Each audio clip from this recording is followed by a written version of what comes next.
Why does the United States want Greenland so badly? What if I told you that one of the most important pieces on the global chessboard is not a country, not a city, but a massive island covered almost entirely by ice? An island with only about 56,000 people, yet powerful enough to influence the future of global security, world trade, and even nuclear defense. That island is Greenland. And today we're going to answer one critical question. Why does the United States want Greenland so badly? This is not about jokes. This is not about real estate. This is about geopolitics, power, and the future of the world. Greenland's location, the Arctic Gateway. Let's start with the most important factor, location. Greenland sits between North America, Europe, and the Arctic Ocean. In geopolitics, geography is destiny. As Arctic ice melts due to climate change, something huge is happening. New shipping routes are opening. Travel between Asia, Europe, and North America becomes shorter. The Arctic is transforming from a frozen wasteland into a strategic highway. Whoever controls access to the Arctic controls future trade routes, military movement, and global influence. And Greenland is the front door to that entire region.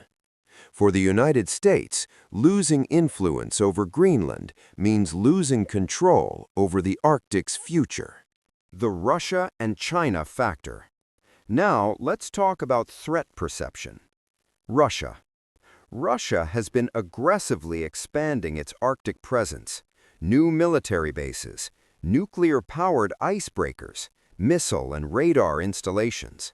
For Russia, the Arctic is a military shield and a power corridor. China. China is not an Arctic nation, but it calls itself a near-Arctic state. China wants port investments, mining access, influence over Arctic shipping lanes. From Washington's perspective, this is alarming.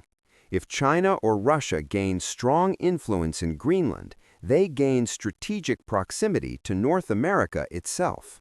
For the U.S., Greenland is not optional. It's a buffer zone. Missile defense and nuclear reality. Here's a fact most people don't realize. The shortest path for Russian intercontinental missiles to reach the U.S. is over the Arctic. That's why Greenland hosts one of America's most critical military installations, Pituffik Space Base, formerly Thule Air Base. Its role includes early warning missile detection, space surveillance, tracking nuclear threats. Think of Greenland as America's eyes and ears in the sky. Without Greenland, the U.S. would lose precious reaction time in a nuclear scenario. And in nuclear strategy, minutes can mean survival or destruction. What's under the ice? The real treasure. Greenland is not valuable because of ice. It's valuable because of what lies beneath it. Under Greenland's surface are rare earth minerals, uranium, oil and gas potential. Rare earth minerals are essential for fighter jets, missiles, smartphones, electric vehicles, AI, and advanced weapons systems. Today, China controls the vast majority of the world's rare earth supply. For the United States, this is a strategic nightmare. Greenland offers a chance to reduce dependence on China, secure resources for future technology and defense.